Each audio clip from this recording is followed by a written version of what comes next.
स्वर्ग से आवेली छठिया मैया, उनकर गजबे सिंगार, उनकर गजबे सिंगार।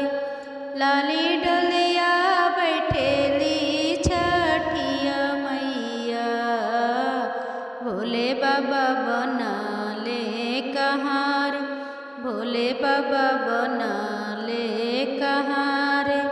लहरेला छठी माई के चुनरिया, उतरेली गंगा जी के पार, उतरेली गंगा जी के पार।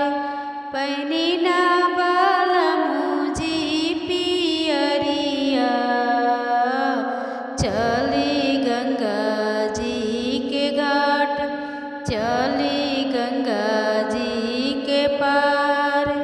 हम पेन दग दग पियरिया, कई के सोलह हो सिंगार, कई के सोलह हो सिंगार। छठी मैया से करबो बिनतिया, दी है हमारा सुहाग, दी है हमारा सुहाग। अमर होइए मांग के सेनुरवा, चूड़िया खाना के हमार, चूड़िया खाना के हमार। अमर होइए गोदी के बालकवा, पूरे मनासा हमार, पूजे मनासा हमार। गंगा माई के तीरे कन्हैया, नैया खेवेला मला, नैया खेवेला मला।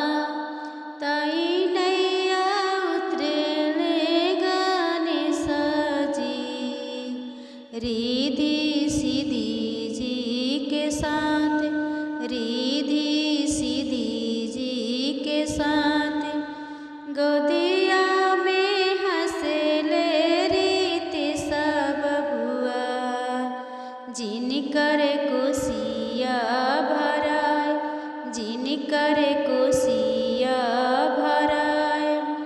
ताई नैया उतरेले सूरुजा माला, छठी मैया जी के साथ, छठी मैया जी के साथ।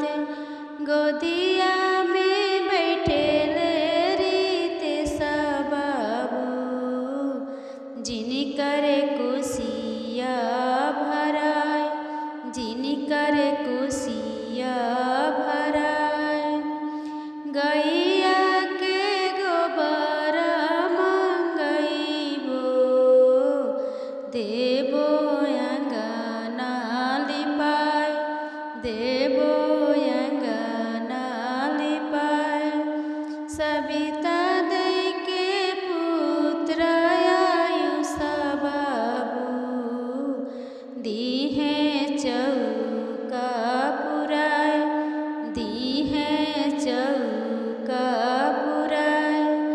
अनिता दई के पुत्र विकास बाबू, दी है फूलवा सजाय, चौका फूल से सजाय। राजा मोती चौका पुरैबो, देबो छठी मई के बोलाय, देबो छठी मई के बोलाय। गंगा माई के तीरे कन्हैया, नैया खेवेला मला, नैया खेवेला मला। ताई नैया उतरेले रामा जी, सिया